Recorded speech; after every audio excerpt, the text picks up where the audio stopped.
இந்த மாதத்தின் வாக்குத்தத்த வசனமானது நீதிமொழிகளின் புஸ்தகம் 14ஆம் அதிகாரம் 7ஆம் வசனம். நீதிமொழிகளின் புஸ்தகம் 14ஆம் அதிகாரம் 7ஆம் வசனம்.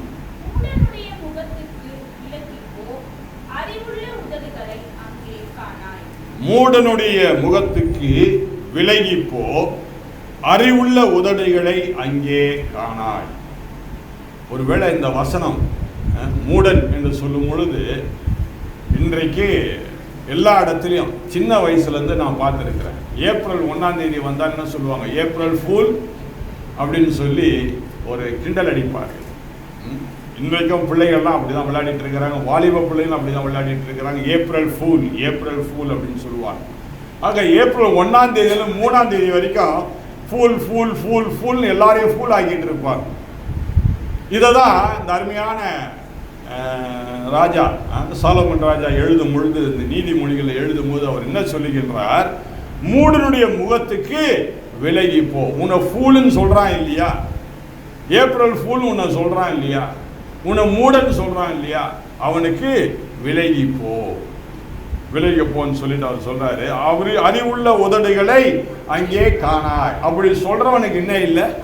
அறிவு இல்லை. ஏப்ரல் ஃபூல்னு சொல்றவனுக்கு என்ன இல்லை? அறிவு இல்லை. என்னங்க 1ஆம் தேதி அதுமா நான் ஏப்ரல் ஃபூல்னு சொன்னா நல்லா இருக்குமா அப்படி நாமும் புரிந்து கொள்ளணும். இல்லை, எடுத்த எடுப்பில் 1ஆம் தேதியில் நம்ம என்ன நினைப்போம்? காலைல எழுந்த உடனே நல்ல வார்த்தைகள் வரணும், நல்ல வார்த்தைகளை நம்ம கேட்கணும் அப்படின்னு ஆசைப்படும். அதுவும் 1ஆம் தேதி நல்ல வார்த்தைகளை கேட்கணும். ஃபூல் ஃபூல்னு சொன்னா என்ன அர்த்தம்? மூடன் என்று சொன்னால் என்ன அர்த்தம்? அப்போ அவனுக்கு அப்படிப்பட்ட சொல்லுகின்றவனுடைய வார்த்தைகளுக்கு நாம் விலகி போக வேண்டும். அப்படி மூடன் ஏப்ரல் ஃபூல் அப்படின்னு சொல்றானா அவனை விட்டு விலகி போய். ஏன்னா அவன் யாரு? ஃபூல். அவன்தான் ஃபூல், அவன்தான் மூடன். வேதம் சொல்லுகின்றது, உன் இருதயத்தினுடைய யோசனைகள் உன் வாயினாலே அறிக்கை பண்ணும். உன் இருதயத்தை என்னத்தை யோசிக்கிறீ அதுதான் உன் வாயினாலே நீ அறிக்கை செய்வேன்.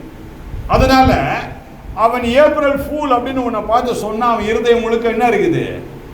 ஃபூலிஷான காரியங்கள் இருக்குது, மூடத்தனமான காரியங்கள் இருக்கின்றது.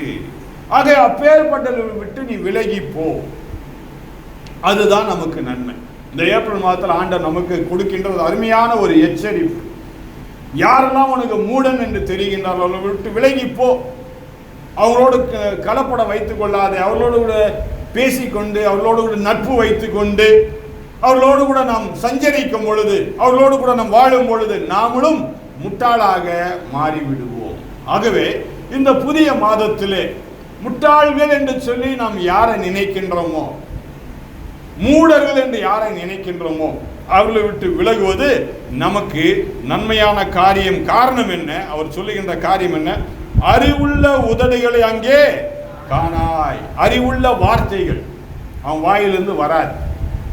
ஒருவேளை ஒரு ஆலோசனை கேட்கணும்னு நினைச்சா கூட அவன் வாயிலிருந்து என்ன வராது? அறிவுள்ள வார்த்தைகள் வராது. ஆகவே நாம் ஜாக்கிரதை உள்ளவர்களாய் நாம் இருக்க வேண்டும்.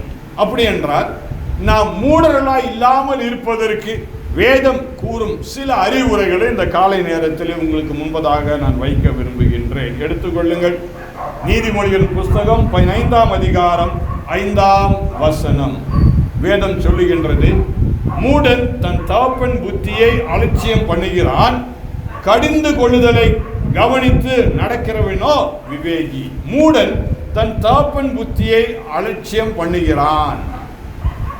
தகப்பர் இருக்கிறாரோ இல்லையோ, தகப்பன் சொன்ன காரியங்கள் நமக்கு நினைவிலே கட்டாயம் இருக்கும்.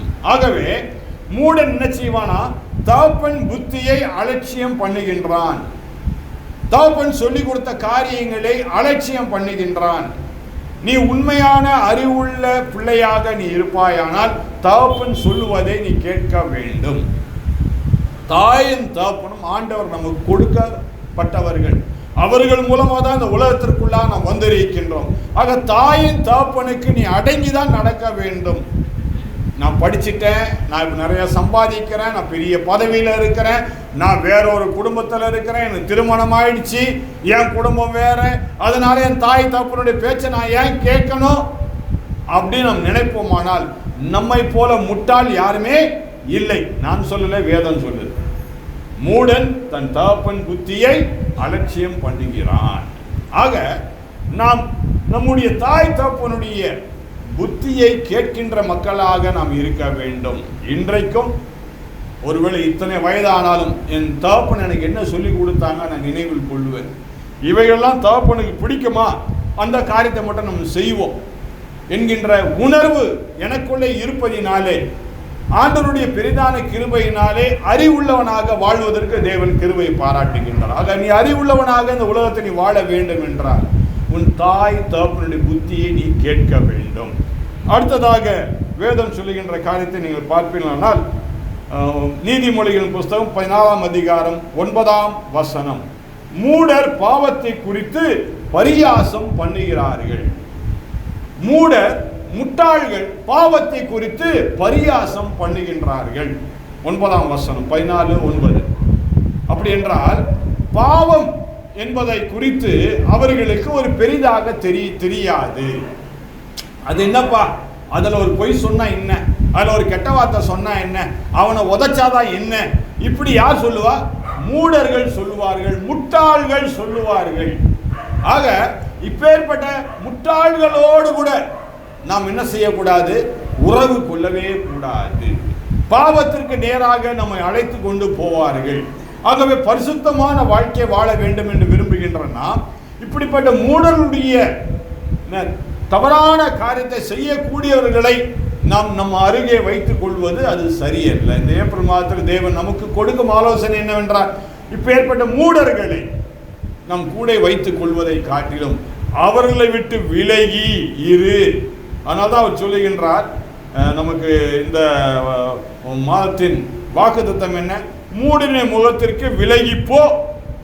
அதனால்தான் மூடனுடைய முகத்துக்கு நீ விலகிப்போ, அவங்க உன்னை பாவத்திற்குள்ளாக அவர்கள் அழைத்து செல்வார்களாகவே அவர்களிடத்திலே நீ போகாதே என்று சொல்லி அவர் சொல்லுகின்றார். அடுத்ததாக நீதிமொழியின் புஸ்தகம் 10ஆம் அதிகாரம் 23ஆம் வசனத்திலே அவர் சொல்வதை பார்க்கின்றோம். தீவினை செய்வது மூடனுக்கு விளையாட்டு. முட்டாளுக்கு எது விளையாட்டா? தீவினை செய்வது, தீமையான காரியத்தை செய்வதுதான் முட்டாளுக்கு விளையாட்டு. அவனுக்கு விளையாட்டே அதுதான். மற்றவங்களை நோண்டுறது, மற்றவங்களை வீணா பழி சொல்றது, மற்றவங்களை வெறிச்சல் மூட்டுறது, மற்றவங்களை கோபம் மூட்டுவது, இதெல்லாம் யாருக்கு உரியது? மூடனுக்கு உரியது. ஆக முட்டாளுக்கு என்ன செய்வான்? மற்றவங்களுடைய சூழ்நிலையை புரிந்து கொள்ள மாட்டான். முட்டாள் மற்றவங்கள மதிக்கணுன்ற எண்ணம் இருக்காது. முட்டாளுக்கு தான் செய்யறதான் கரெக்ட் நினைப்பான். ஆக இந்த முட்டாளோடு கூட நாம் இணைந்து வாழ்வதை காட்டிலும் விலகி இருப்பது நமக்கு நலமான காரியம். அதை தான் அழகாக நீதிமொழிகளின் புஸ்தகம் 14ஆம் அதிகாரம் 7ஆம் வசனத்தில் சொல்கின்ற வார்த்தை, மூடனுடைய முகத்திற்கு விலகி போ அப்படின்றாரு. எதுக்கு? அவன் முகத்தை கூட கிட்ட போயிடாது, அவன் முகத்துல கூட பற்றாதன்றார். எவ்வளவு பயங்கரமான ஒரு வார்த்தை! அவன் முகத்துல கூட பற்றாத. முட்டாளுன்னு தெரியுதா? அவன் முகத்துல கூட நீ பற்றாத, அவனை விட்டு விலகி போயிடு. அப்போதான் அவனுக்கு ஆசீர்வாதம், அப்போதான் நீ மேன்மையா இருக்க முடியும். இந்த மாதத்துல தேவன் நமக்கு கற்றுத்தரும் பாடம் அதுதான். அடுத்ததாக நீதிமொழி புஸ்தகம் 18ஆம் அதிகாரம் 2ஆம் வசனம். அங்கு நாம் பார்க்கின்றோம், மூடன் ஞானத்தில் பிரியம் கொள்ளாமல் தன் மனதில் உள்ளவைகளை வெளிப்படுத்த பிரியப்படுகிறான். அவனுக்கு ஞானமே கிடையாது. மூடனாலே ஞானம் இல்லாதவன் தான், முட்டாள்னாலே ஞானம் இல்லாதவன். ஆக அவன் மனதில் உள்ள காரியத்தை தான் செய்யணும்னு நினைப்பான். அவன் மனதில் உள்ள காரியத்தை மற்றவர்களும் செய்ய வைப்பான். ஆகவே மூடனுடைய முகத்திற்கு நீ விலகிப்போ, அறிவுள்ள உதடுகளை அங்கே நீ காணாய். இந்த மாதத்திலே தேவன் இந்த ஏப்ரல் ஃபூல் என்று சொல்லி அநேகர் சொல்லக்கூடிய இந்த நாளிலே ஆண்டவர் நமக்கு அருமையான அறிவுள்ள வார்த்தைகளை நமக்கு தந்தறிக்கின்றார். அது என்னவென்றால், மூடனுடைய முகத்திற்கு நீ விலகி போ. அதுதான் நல்லது. இந்த மாதத்திலே யாரெல்லாம் மூடர்கள், யாரெல்லாம் முட்டாள்கள் என்று நமக்கு தெரிகின்றதோ அவர்களை விட்டு விலகி நாம் இருப்போமே ஆனால் நமக்கு ஆசீர்வாதம் கட்டாயம் கிடைக்கும். அவருடைய வாயிலே நல்ல வார்த்தைகள் வராது. அவர்கள் நம்மை பாவத்திற்குள்ளாக தள்ளி விடுவார்கள். அவர்கள் சொல்வதை தான் செய்ய வேண்டும் என்று நினைப்பார்கள்.